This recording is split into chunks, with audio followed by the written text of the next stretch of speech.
There was a time when every instinct you had served survival. Avoid unnecessary effort, scan for threat, increase status, expand resources, protect the tribe. Those instincts built civilization. But civilization has changed. Now, those same instincts create anxiety, apathy, comparison, and above all, division. The question isn't whether we have instincts. The question is whether we are conscious enough to transcend them. That is a very good question. Yeah, right? My name's Michael Perry, and I'm joined today by Justin Gates, and this is the new Ashla Podcast.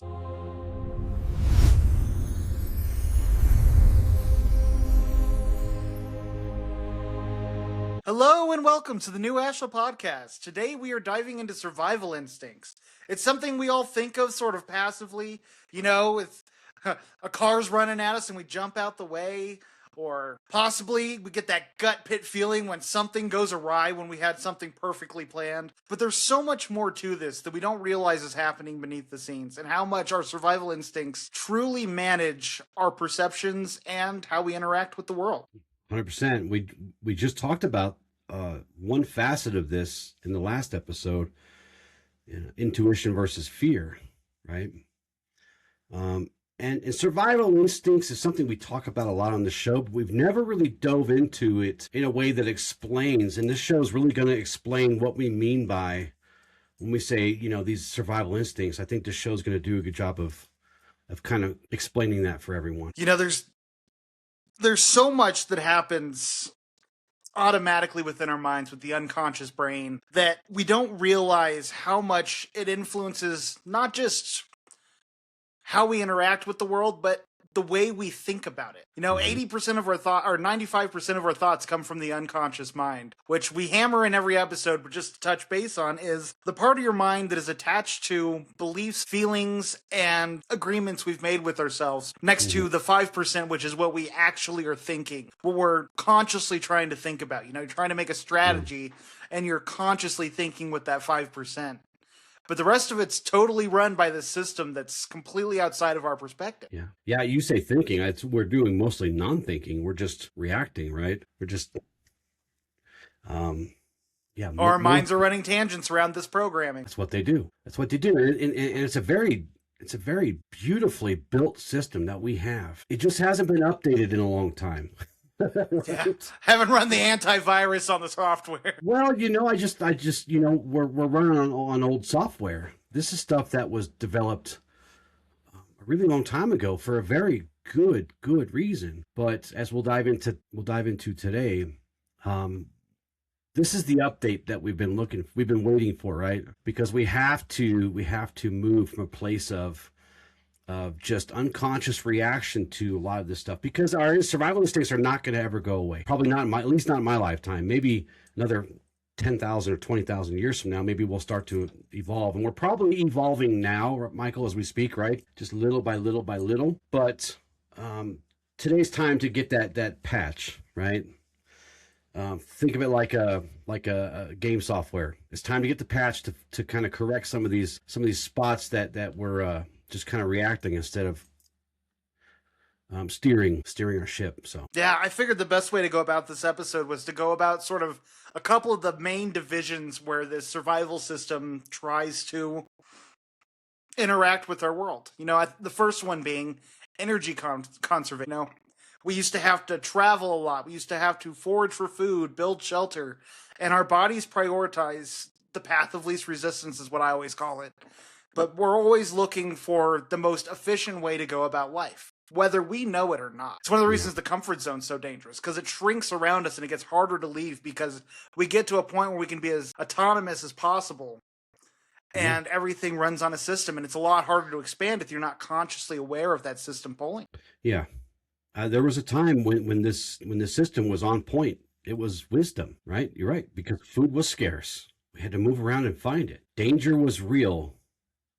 Not that danger isn't real today, but most of the dangers that we face as we get into this episode today, we'll realize that a lot of them aren't real anymore, right? It's not like you're literally running from something that is trying to eat you. But survival required that constant attention, didn't it? And that path of least resistance that you're talking about, it made sense. It made a lot of sense. We learned to preserve that energy because energy was what? It was life, literally life. Well, and you might not know when your next meal is, so you got to conserve as much energy as possible. We don't think about that nowadays because we can just stuff our faces. Right. We never hit that deficit unless we're really trying or we're working some crazy hard physical labor job. Yeah. Or we're suffering from some kind of things that make us do the opposite of, right? Yeah. But our effort had to be measured. We had to pinch every grain. And movement had to make sense, right? Because waste could cost you your life. But the world has changed, hasn't it? It's changed a lot since then. I mean, it's been a lot of years since then, but it's changed a lot, right? So much so. I mean, now we have most of these things given to us. Yeah. And even if you're homeless, there are places you can go for shelter. There are places you can go for food, for water. These resources are available to everyone, which is beautiful. It's wonderful. But what does this system change into now? You know, one of the things we love to talk about on this podcast, habits. Because the reason real change lies in habits is because science has shown this, that our brain favors habitual processing. And what that means is the more we can build something into a routine, the more we can make these changes and consistently do them for, I think it's like 60 days, they become a part of our routine, our system. But it has to be a habit that you force into your system. And you got to know the proper ways to do that. You got to know how you operate. Yeah. Yeah. Well, the system hasn't changed much, but the world has, right? As you said. But our bodies still carry that old design. They just do. But now it lives in an environment built around convenience and comfort and endless stimulation. So that same instinct is still there, and it was there to protect us. Now helps keep us passive, right? What once helped us survive now keeps us from growing, from that spiritual evolving, that philosophical evolving. So I would say that the human brain uses a tremendous amount of energy, what doesn't it? Even when it's resting, it uses a tremendous amount of energy. So Yeah. because of that, our system naturally favors efficiency, doesn't it? Oh, 100%. And again, this isn't a flaw in the system. It's just how your system's wired. Yeah, even at rest, your brain is using 20% of your energy. It's crazy. Some of us probably more like 78% if we're not careful, right? Yeah, right. Right? Like you said, it prefers habits, prefers the familiarity of everything, shortcuts and routines. And there's a reason why we teach a different way, the opposite of these things, because society has evolved beyond a lot of these needs, right? As you said. Spiritually, when we look at these things, spiritually, it's about not developing habits, but developing disciplines. And these disciplines may not always be spiritual in nature, but it's kind of that spiritual lens that transforms habits into disciplines, because disciplines use this part more so than this part. We create discipline here, right? And then we put it into the system so that it can help us do the disciplines. Even when we don't want to, it becomes a new routine for us, right? Well, that's why it's so important to have consistency when you're building a new habit. You're slowly reprogramming that system with conscious effort and momentum. What is the psychological and neurological perspective on this survival thing, right? Because it favors efficiency and, like we said, habit loops and familiar routines and shortcuts and stuff. What is the perspective from a psychological and neurological perspective? You know, I think the best way you can evaluate this is looking at how much of your life is high dopamine and how much of that high dopamine involvement is low effort. So a great example is instant food, microwavable dinners, streaming content, browsing on Netflix. We talk about that a bit. Short form content, which is just like brain rot because you're getting high dopamine with every swipe. Except for ours. Ours is great. Well, except for ours, of course. That's healthy content to digest. Ours too, right? If you consume too much of anything, right, and you consume too much of anything mindlessly, it's not good. Even our awesome stuff, right? It's not good. Yeah, at least in high volume amounts. Energy conservation slowly becomes procrastination. Passive consumption with your spare time. Apathy and just not feeling motivated in life, which it's so easy. I've fallen in that rut multiple times in my life. And it's hard to pull out of once you get there for a long period of time, because the more time you spend away from those good habits, the harder it is to rebuild them. Yeah, I do this. I do this too. I'll find myself lacking motivation to do even work for new Ashla, doing work for my other job, this affects us all because you're not, if you're from planet Earth, then you're going to be dealing with this, right? That's just the way it is. But even though this kind of instinct turns our energy and tries to help us conserve things into the things you talked about, um, I would never call it laziness. Not immediately. Some people are lazy. It is what it is. Some people are lazy, right? Well, that's a great example of someone who's either had the system running too long or that laziness was what kept them safe. But laziness is too simple. That's too simple of a term to just throw on somebody, right? Because what we see a lot is that efficiency running in an environment that's engineered for ease. The system is doing what it was designed to do, but the environment has changed drastically. And when that instinct is not governed by awareness, right? Discipline, attention, truth, it becomes the thing that governs us. We're all about that, right? We're all about taking the things that drag us along and getting in the driver's seat and moving these things forward. And from the perspective of Ashla, this is where awareness becomes essential, just like in all things we talk about. This path is not a passive one. It doesn't ask us to simply just drift through life, following whatever feels easiest. In fact, it is the exact opposite, and it's a hard path sometimes, right? It asks us to become conscious participants, present for and responsible for our own unfolding, our own becoming, our growth. It's one of the reasons why intentionality is so pivotal. If you are not intentional with your life will then take control of you. Mm-hmm. And I know more people than not that are victims of this very thing. When you allow the eases of life to get into your life, and how do I phrase this? When you allow the comforts of life to replace conscious effort and things that are important to you, whether that's continuing education, building relationships, doing hard things, the more it will slowly take hold and it'll be so hard to break free. Yeah. Growth requires energy investment, and it takes conscious effort to be aware of what's going on in your life and to make the choice to do so otherwise. It also requires harmony between thoughts, between your motives, between your actions, right? Spirit, mind, and body. And heart. But when we're ruled by this idea of energy conservation, this ideal of survival instinct, those four things will fall out of alignment. Let me give you an example. We may think about growth and desire change and speak loudly about our purpose and read all the books and go to all the seminars and do all these things,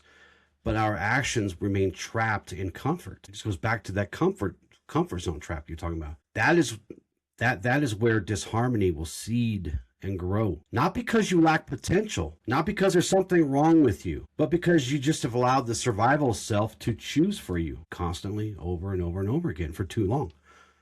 Right?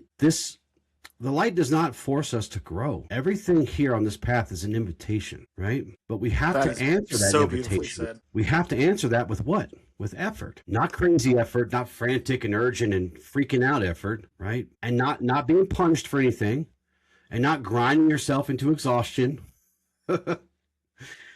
Just steady, eddy, conscious, continuous effort, aligned effort, the kind of effort that says I'm willing to invest energy into becoming more whole versus just going for the ride. I think one of the biggest epiphanies I've had on this journey is if you want your prayers answered, you gotta meet God, the universe, halfway. That is how it works, and it will be better than you even imagined it'd be, but you have to meet it halfway, or it's not going to give you anything. Yeah, we do our part, and then we let it go, right? We do our part. All of our part, even especially the hard stuff. We have to do our part, but we can't. The only thing we just can't get attached to the outcome or the methods, right?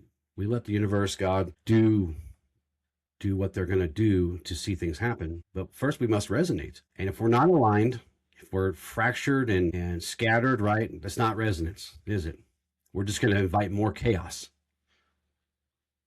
So let's dive into sort of threat detection, because that's another big survival mechanism that a lot of us have operating that we don't even realize. Chronic anxiety is my favorite example of this because I was someone who hyper worried about everything. I thought 100 moves ahead. I thought of 100 different outcomes. And 9 out of 10, that planning always went to waste. 99 out of 100. And it's our amygdalas. Our amygdalas like to flare up with our emotions, take over our thoughts, and rumination, stress, and just constant worrying are all parts of this dysregulated system. Mm-hmm. Yeah, there was a time when fear had a very clear and present purpose. No doubt there. Kept us alive, kept us from survived predators. We survived enemies. We even survived not eating bad foods and physical threats and so on and so forth, right? Our bodies had a very good system to respond. And that was fight, flight, freeze, fawn, right? Those all worked. But the modern world has changed the kind of threats that we face, haven't it? Yeah. You said it. The amygdala is constantly scanning for danger. We don't have the same dangers now. Most of those dangers are no longer immediate or even physical, sometimes not even real. They're imagined. They're symbolic, right? So you're right. The parts, the physical the bio parts of us that are still literally in our bodies are still doing the job we did 100,000 years ago. We don't need them to do it anymore, right? Yeah. I mean, there's moments where it's good to be feeling that fear. You know, you go to jump out of an airplane and you're like, whoa, this doesn't feel like something I should do. But it gets flared up, especially when we don't have a trained nervous system, which most people don't. That is not a normal thought for most people. Usually their nervous system flares up. They just think that's how it's supposed to be. And then they get hypervigilant. But because it's familiar. But there's a direct correlation to this response being activated and what it does to our bodies. You know, cortisol gets activated. We start getting dysregulated in our system, starts becoming a norm for our bodies, which leads to anxiety, irritability, emotional fatigue. And it's so insidious how if we don't get it under control, it just gets worse. It builds momentum. Yeah. Biologically, we are tuned in and designed to detect things like danger and conflict and rejection and instability, right? Uncertainty. That's a big one for people, even in this modern age. Anything that can threaten your safety, your security, or your belonging, right? But our modern times mismatch these things. We're dealing with some of those things, but not on the same level. What kinds of things are we now dealing with in a survival perspective that aren't actually things that we're trying to survive from? We're just, we did a whole episode on one of my favorite ones, and that's the news. You know, we're all glued to the news and seeing everything going on everywhere, which we are not wired to handle. And a lot of these problems are not even problems we have any type of dealings with or that impact us in any way. But it still triggers those systems. And even a lot of the ones that do impact us, we don't have much control over. And again, I'm not saying don't be informed, but find a balance between being informed and being present. Yeah, that was a very good episode. How to be informed without losing your mind. Yeah. It's easy to do. Well, I caught myself doing it. I'm like, we need to do an episode on this because I know a lot of people who do this as well. Well, especially now, right? Nowadays, it's very, and just as a note, that doesn't diminish the bad shit that's happening out there. It's just when it grabs 100% of your attention, that's all that's going to follow you. You will not be able to relax. You'll be under constant tension and stress. You always feel like something is wrong or something's gonna be wrong. Stress and anxiety kill people every single day, do they not? Yeah, I think it's the number one killer in America, at least. Is anxiety, heart problems. Yeah. Yeah. And it comes from places where pills can't touch. And there's other factors too. We got social media. You know, we deal with conflicts in social media and seeing people we love having opposing views and the emotions that brings up. You have your concerns with reputation at work. You make a mistake. You feel that stress. You're worried what's going to happen next with your work environment, especially now with AI taking over so much of the workforce, which then leads to economic uncertainty. That is a huge one right now. Yeah. And these are very real things, but it's learning to regulate yourself, learning to not let yourself live from the survival mode that this creates within you. Can you imagine 100,000 years ago a human being being flooded with all this stuff all of a sudden? I actually think about it more than you would think. Well, there's not much difference between us and them, other than we have large societies that take care of a lot of the very, very necessary things, right? But that part didn't go away. But here for us on the path of Ashla, we talked a little bit about this on the last show. Fear distorts alignments. Again, fear has a place. Natural fear does protect life. But when that fear, especially the conditioned fears or the stuff that we have just accepted as real when they're not, when they're illusionary, and when that becomes chronic, it clouds our thoughts, right? Our motives, our actions. It pulls our mind out of clarity. It pulls our hearts out of peace, and the body, it can't find harmony anymore, can it? It's super dysregulated, I should say. We're not asking anybody to deny fear, are we? No, not at all. Just asking you to govern it, to take steps to govern it. There's a line in our code, emotion yet peace. Very, very important here.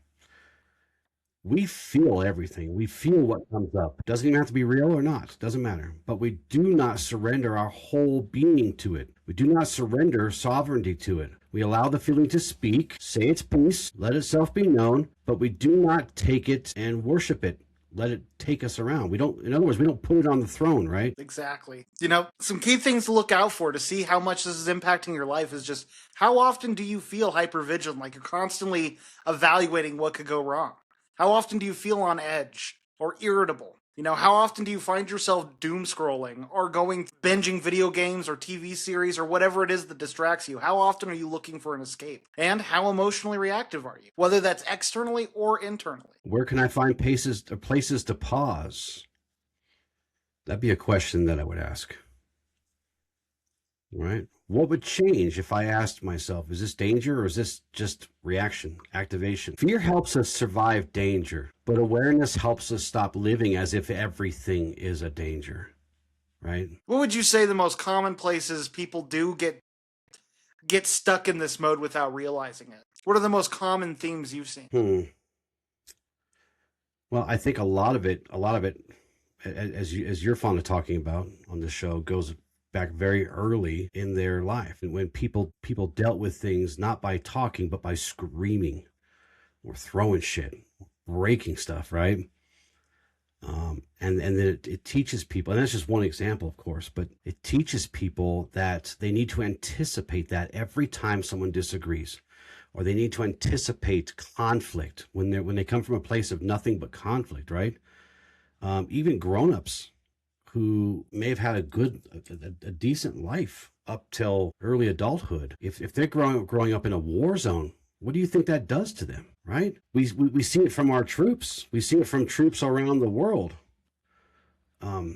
If there's constant conflict, then there will always be the need or the desire or the reaction to scan for conflict. And oftentimes these folks aren't in conflict anymore, or there is no conflict on the horizon, but yet they're scanning and they're already reacting, embracing for it, right? So I think that's probably the most common thing I see is the fear of conflict. And it affects a lot of people I know. It affected me for a long time. I think you're right on the mark there too. I mean, we come from systems that taught us how to live, how to show up, and how the world works. It becomes a baseline for how we judge everything and how we interact with everything. Yeah. We're never taught, and we don't really ever experience levels to conflict. I think that's probably the biggest problem. There are levels to conflict. You and I can disagree, right? And we just talk it out.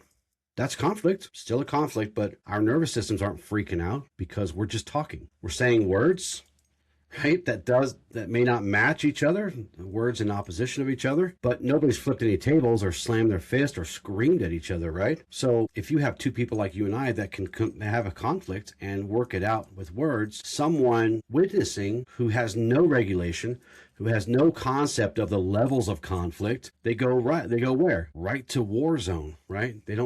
There is no in between. It's from 0 to 60 for them. And I think that's probably one of the biggest, I don't know this for a fact, but I think if you looked into stats for people who see therapists, that's probably one of the biggest things, probably one of the biggest reasons, is just conflict. And it hits a whole spectrum, of course. People get abused, people get yelled at, people get screamed at, stuff gets broken. They're in actual war where bombs are going off and things like this. There's a big spectrum. But remember, the body, it's not so much what the conflict was, it's how the body reacted to it, right? How it accepted that. So there is no level of, oh, you shouldn't be as scared, Michael, because you didn't go through an actual war. You just went through someone screaming at you. That part doesn't matter. However your nervous system accepted it, whatever's happening, that's what was important, right? Yep. You know, It's never a matter of PTSD. what happened to you. It's how That's right. it's what happened inside of you. That's right. That's right. So, I think another good topic to talk about is status sensitivity. How we become so fixed on caring what people think about us. And mhm. this one is very sneaky because I will say before I started this journey, I thought I didn't give a crap what people thought about me. I believed that with all of my being. Yes, you did. But then you realize how much that never feeling enough is totally tied into this. Yeah. And we exposed that wound quickly, didn't we? Because I remember saying something to you, and you were so concerned about how I was going to take your answer. And I asked you, I was like, why do you give a shit what I think? Isn't that what I told you? Yep. I remember that. And it turned you upside down because you're like, well, you're my teacher. Well, yeah, but you shouldn't put so much energy into what I'm going to say or what I think that you completely turn on yourself, right? Create treachery upon yourself because you're worried about what I'm going to think. You know, that's and that, if that isn't a close second, it could be first for the conflict thing that I said, but it certainly is up there, right? Because this is a very, very big problem. You know, it's like I've seen it with people I care about where they have this vision they want. They want to start a business. They want to own that beautiful home. Yeah. They want to get that nice car. And like, again, I've been that guy. I've had those thoughts. But now I've gotten out of it where I see it's like, no, you want the status that comes with the nice car, with the house. You want the status that comes with seeming put together. It had nothing to do with that. It had nothing to do with actually getting a house. Why does the idea of status, why is that so closely connected to survival? Well, I mean, back when we had tribes, when we had these small communities, status mattered because who was the best hunter? They had the most revere. Who was the chieftain? Who was the shaman? These roles were pivotal to the tribe, and everyone knew their place within the tribe. And they worked hard to earn that status. Mm-hmm. And now in society, it's hyperinflated with social media. Everyone always posting what's good and going on or comparing themselves to everyone they see online. You know, that's one of the worst ones out there. It's impacting so much of our youth and so many people's self-esteem is because they're like, why am I not living that? Right. Yeah. Well, and it's it's not a good comparison. This is why we say never compare, right? We never compare ourselves to anyone else because it's not really a fair comparison. You know, back then you're comparing yourself to maybe 50 or 100 people at most, right? Tribes were small compared to what we think of as in cities and countries and states. These are people you knew. There were so few people there. You knew these people, right? All of them. Right. And their children. People whose lives you actually saw in context. You had all the context there. You know, you knew all their dirty habits. You knew all their everything. You knew everything about them. So when you would compare yourself to them, you're like, well, at least I'm not a nose picker. You know, you knew what they did. But now that field is endless, isn't it? Yeah. You know, Well, I mean in the county I live in, dude, there's like 900,000 people. I know like 30 of them, right? It's so 5 of them intimately. right. Yeah. Well, and it's important to look at this evolutionary mechanism because back in the day, status was so important because it determined how much resources you had access to, your mating opportunities, how protected you were within the tribe. You know, the brain evolved to monitor rank as a way for safety, to know that you were going to be okay. Mm-hmm. Yeah. The survival parts of our brain doesn't understand that it's looking at everything in fragments now, right? Because we see someone else's success and some of us automatically interpret that as our failure, or we see someone else's beauty and we interpret that as our lack of. We see someone else's influence and we interpret that as our insignificance. None of that is true. That's how we get into what you call the never enough loop. We have this chronic dissatisfaction, this addiction to achievement, the old imposter syndrome that we talked about in season 1 a lot, didn't we? You know, this comparison fatigue. You know, But there is no ceiling to it. That's the problem, right? There's no ceiling. Yeah. It is a trap. Because if your worth is tied to some illusionary ranking that you're creating in your mind, there will always be someone ahead of you. So there will always be someone more successful if you compare. Someone more attractive or whatever. Someone is receiving more approval, which goes back to a lot of childhood wounds too, right? Approval was a big one for us as kids. But if you let that define you, can you ever find peace? I mean, one important thing, and I don't know why I didn't think to throw this in these notes, is another key mechanism of survival is expansion, growth. The more you can acquire, the better off you're going to be. It is wired into us, and we are constantly raising the bar. I don't care how low you get in life and how high you climb. There's always a part of us that is wanting more because that's how we're wired. You know, that's why so many millionaires suffer from depression. You think they have everything. No, they hit a ceiling and now they don't know what to do with themselves. Yeah. Same with athletes. So many athletes go into depression after they get out of hitting the star position because where do they go with their lives now? Mm-hmm. Yeah, no, you're right. There's nothing left to buy when you have all the money in the world. And if you're not prepared for what comes next, because there's always a next. If you're not prepared for that, yeah, it gets tough, like real tough. Now I know it's supposed to be out there. Don't feel bad for billionaires. I don't feel bad for any of you. You have what it takes out. Everybody has what it takes to be their best. I'm just going to call it like it is though, right? Because that's the truth. When you run out of things to buy or you run out of records to break as an athlete, what else is there? If you're not ready for that, it does hit you hard. It does hit you hard. But the key here is to recognize that none of this stuff is survival. It's not. Someone else being praised doesn't mean that you are unworthy or unsafe, right? Someone else's success is not your failing. And by the way, you don't even know how many times they failed to get to whatever success looks like, right? They probably failed a lot, by the way. So someone else being chosen doesn't mean that you have no value. They feel like threats to us, but they are not threats, not real ones, not like they used to be when we were first created. So the consciousness here allows us to decouple worth from ranking, doesn't it? But understanding that you have a conscious power to move away from this, that is where you find freedom. And it's not because comparison disappears, but it simply doesn't define you and you're not identifying with, right? Because you'll begin to measure your life through your alignment to what matters to you and not the good job, Michael. I'm so jealous of you now, right? You won't have to worry about that anymore.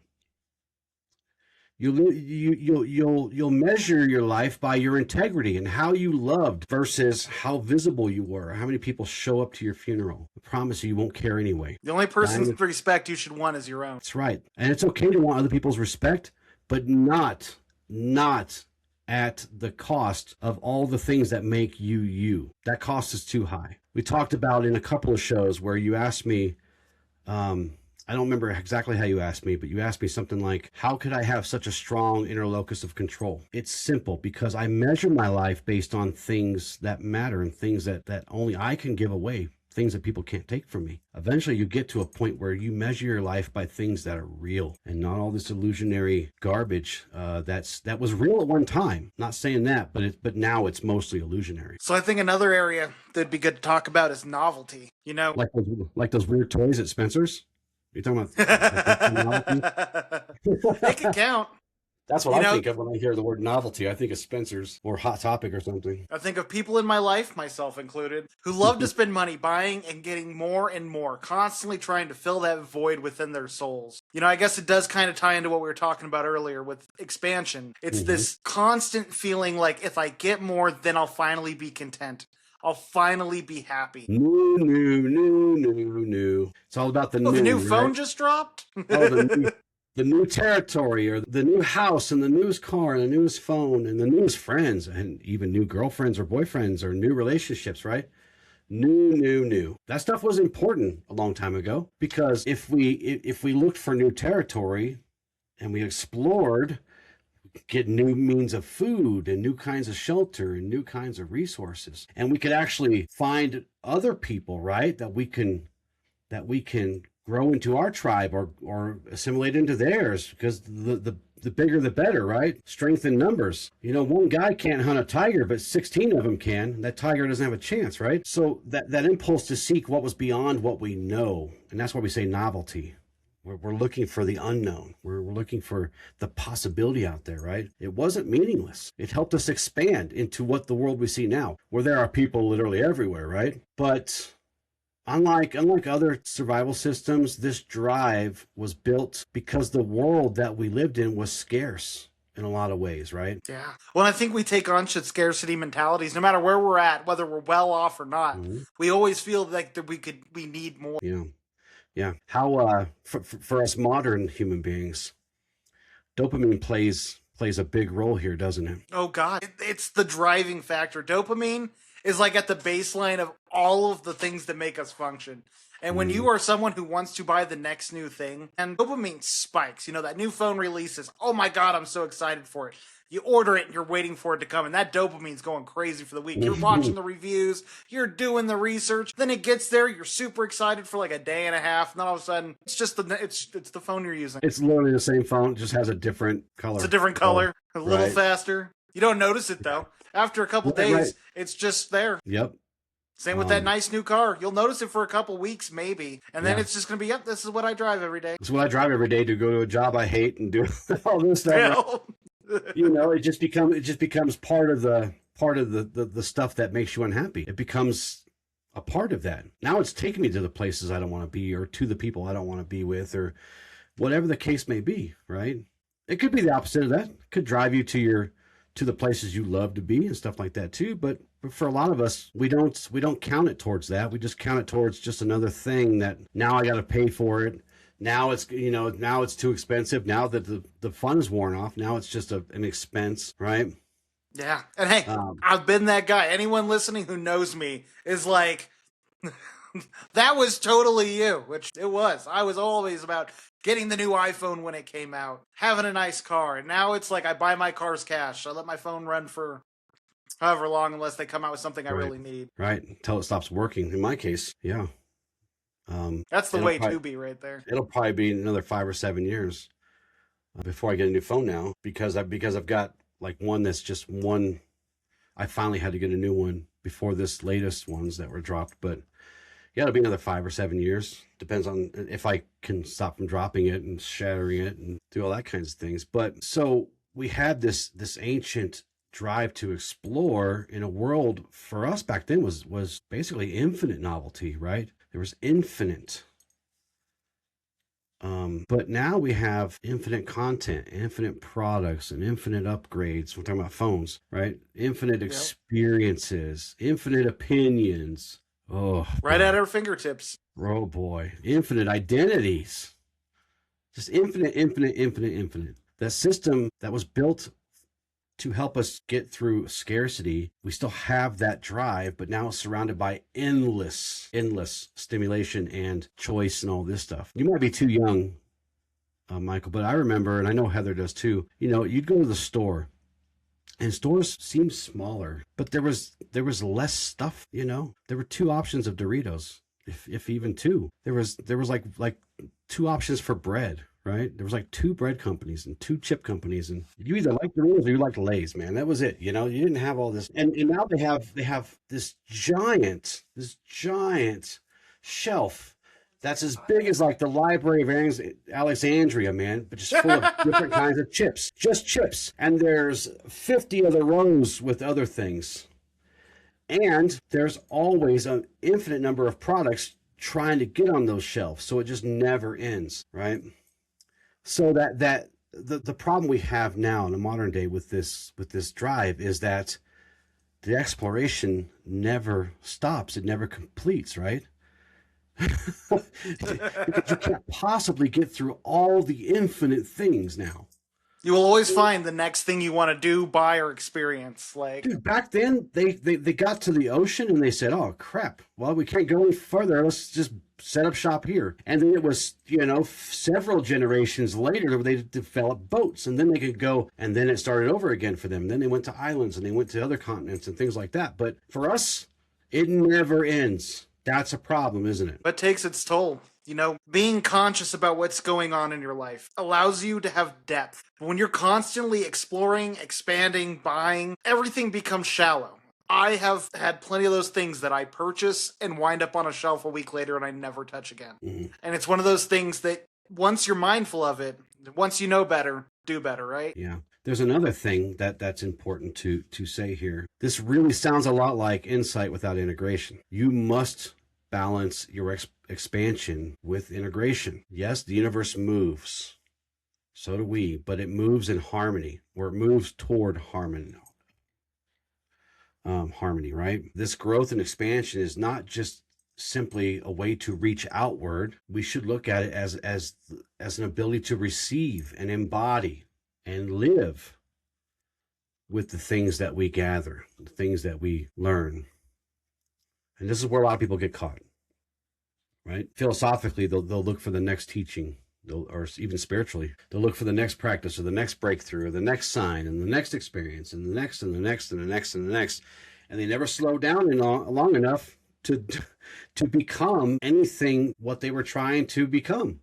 Yeah, it stores and then it leaves. Yeah, they'll confuse this spiritual movement with spiritual maturity. They're really confusing more with some kind of meaning, right? And on you our are path, what you do, not what you believe. That's right. You are what you integrate with. You are what you resonate. Our path, and many paths like ours, it's not meant to be an endless consumption of everything. Transformation through embodiment. That's what's important here. So if every new idea became another thing collected but never lived, then we're just creating more noise. As you said in two episodes ago. Yep. It's the truth, though. You got to choose meaning over choosing more. That's really the easiest way to bite it or break it down. Yeah. So I think another important one that we're seeing a lot in the world today is tribal instinct. You know, that polarization, trying to create groups that help validate ourselves as well as determine who's the bad guys. You know, back in the day, belonging ensured survival. Rejection meant vulnerability. And so we evolved strong in group loyalty. And to this day, that is still very factual.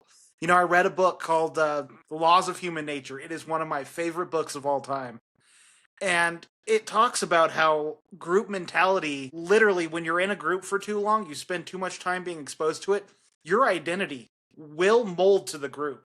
I don't care how strong-willed you are. You are who you spend the most amount of your time with. That is a golden rule. Yeah. Yeah, and which is very important to our ancestors, because to be rejected from the tribe meant danger. And it could be, and a lot of times if we were left alone in the world where survival was never guaranteed. So we developed and learned to protect belonging, right? We learned to notice who was with us, who was against us, who belonged and who did not, for those very valid reasons. And that helped our people survive. But in the modern world, that same instinct turns simple disagreements into life and death threats inside the nervous system. You know, it's like, ask yourself, what does my clique look like? Look deeply at the people you spend time with and see what is it that brings you all together. Are you all a bunch of nerds? That's a lot of my friend group. Are you someone who spends time with people who have your political beliefs? Do you spend time with people at the bar, and that's where your family is, you know? If you look at where the main people you spend time with outside of the home, you'll see a correlation there. And sadly, there's a good amount of you who are listening who doesn't have a clique because you don't feel that sense of belonging anywhere, which is why it's so important to put yourself out there and to diversify. I have friends in all sectors of the world. I have people who are nature fanatics. I have people who are gamers. I have people who love working and writing. It's across the board, spiritual groups. And the more diversity you have, the more expansion you have, and the less constrained you are to falling into the pattern of over-identifying with one set of beliefs or groups. Yeah.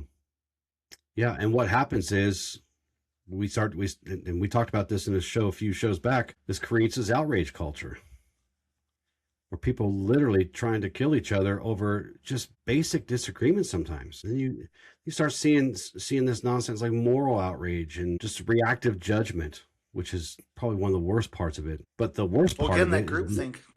Yeah, we start to dehumanize each other. We start to look at each other like we're things and not human beings. That's what happens when this goes all the way to the red. And for us on Ashla, this is where this becomes very dangerous, because all life is connected, and anything that causes us to forget that connection pulls us straight headfirst into darkness. When we can look at another human being as simply a label or a thing, or only an enemy or only an obstacle or only a threat, right? That's very, very, very dangerous. Belonging is not wrong. We should all want to belong. Well, we should all belong to something, and we should all seek that because it's wired into us, right? And when we don't, we have a lot of mental health problems sometimes. But and community is not wrong. Loyalty is not wrong. Hell, it's one of the most important aspects of our path. But when that belonging requires you to compromise and surrender truth or surrender compassion or surrender your discernment, not good. Not good. There's one other really important aspect of this I want people to embody, because I know addiction is something that is on the rise right now. And it's important to know the people you spend time with. If you're someone who's trying to get clean, get your life together, if you're spending time, if your social group is a bunch of people who are using what you're using, they'll keep drawing you into it. And it's not because they disapprove of you getting better, but it's the way people work. They see you getting ahead and they're not getting ahead, and they'll try to sway you in there. I've been guilty of doing this when I was stuck in addiction. Mm-hmm. And in turn, I've had it done to me when I was getting out. It is something to be very mindful of, again, that you are who you spend the most amount of your time with. And if you're involved with a group that either puts you down or keeps you stuck, maybe it's time to find a group elsewhere. Mm-hmm. And it's like, I have some friends that still use, but the amount of time we spend isn't as often as like what's Justin or mm-hmm. others. It's important to know your limits and what you need to be successful. Mm-hmm. Yeah. And again, every one of these systems that we've talked about today, they're autonomous. They're systems that run in the backdrop that we don't think about, that they pull us in directions. And the important thing is not to learn to overwrite them or to get rid of them. It's learning how to integrate them, to use them for your benefit, to be able to find a way to find a life that is fulfilling. Because again, you're not going to get rid of these and you don't want to. This is beautiful aspects of human nature that are just, like Justin said in the beginning, we got some bloatware in our software and we got to learn to clean the system and reorganize it. Mm-hmm. Do you have any final thoughts before we jump into our exercise and our affirmations and prompts? I do. The things we talked about today, we have to just accept those things as they are.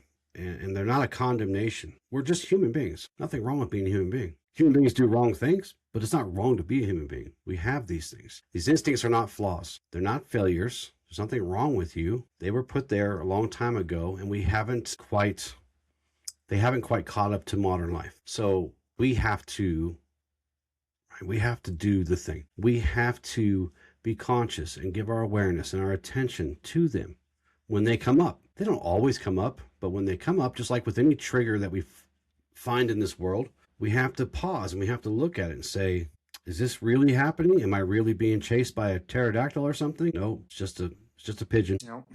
That's a silly way to put it, but that's literally what happens. Right? Our ancient survival mechanisms, doesn't understand modern life. So, but when those instincts remain unconscious in a world that no longer works the way it once did, they will start to shape your life in ways that you may not even see or recognize. This is where the work begins, not by hating the body or being upset because we are human and have these things. Not in pretending that we are beyond survival wiring, because we're not. We just have to learn to discern what is truly a problem, what truly isn't, right? At the end of the day. So, we should never deny our humanity. This is a discipline. Another discipline, right? It's a discipline of aligning our thoughts and our motives and our actions so that they're not ruled by all these automatic patterns that affect us all. So, pay attention, ask yourself the important questions, and don't ask yourself these questions that in a way to judge yourself. Ask them so you can shine a light on them. The light doesn't expose what is hidden in us to shame us. It reveals so that we can become free, right? Once we recognize the thing, we can choose whether it deserves authority over our next action or if we need to take authority. You asked me a couple shows ago, how do I know? I asked myself, who's in charge here? Right? If it's not me, then we have a problem. Who's in charge of me? Me. If it's not me, then I have a problem. So I'll leave it at that today. Good stuff. So for our exercise today, I want you to think of what one of these areas you're struggling with the most. Is it you're conserving energy instead of investing it? Is it that you feel threatened more often than not, that you're always feeling on edge or anxious? Am I measuring my own worth against other people? Or Where am I chasing novelty instead of cultivating depth in my life? Just choose one of these. And first off, it's important to remember that this is survival wiring. This is not who you are. Consciousness is the interruption of default, because that's what this is. This is our systems being on default. Now, we talked about habits earlier, and habits are the best way to create change in your life, and not a bunch at once. Disciplines. Not habits, disciplines. Create disciplines. I was wondering what you muttered into that, Mike. But you're right. It is discipline. And I like that more because it has that much more authority behind it. Because I know too many people, myself included, where habits are just something that I throw up in the air and see if it sticks to the ceiling, you know? Yeah. So pick one of these areas and just ask yourself, like, why or where am I struggling? Where would I like to cultivate more energy? Where would I like to have more peace in my life instead of feel threatened? You know, pick this area and think of a habit you can start integrating in your life that is manageable for you. You know, if it's energy conservation, where can I include exercise? Go on a walk if you're someone who's stuck at home. If you're feeling fear all the time, where can I pause and meditate in my daily routine and stick to that routine? If you're measuring your worth against other people, start daily tracking the things you like about yourself, the things you love about yourself. And if you're chasing novelty, I think the best thing you can do is make a plan for the next thing you buy. You are going to intentionally spend time with it for the next week. Enjoy it for what it is and not as something you're just chasing to put on a shelf. For our affirmations today, my biology influences me, but it does not define me. I can recognize survival wiring without being ruled by it. Effort builds strength beyond instinct. I choose depth over endless expansion. Awareness is my evolutionary advantage. And for our journaling prompt today, just identify one area you're struggling with in life and ask, which survival mechanism is operating here? Energy conservation, threat detection, status sensitivity, novelty drive, or tribal loyalty? How would conscious choice shift this pattern? Where can I take myself out of leading by default or the automatic path I normally take and make change in my life? Thank you so much for joining us today, and we hope you got a lot out of this episode. You made it to the end, so I have a hunch you did. But please, if you think this could help anyone else, send it out to people you care about, who you think need to hear this message. And again, hit that subscribe button, the like button. It helps us, helps show what information we share clicks with you guys. Leave comments. We love to talk with you. Also, you can check us out on TikTok, Instagram, YouTube, Spotify, Apple Podcasts. We're all over the place. And the best website ever, newashla.com. We love you guys. Ad lucem. See you guys later. Ad lucem.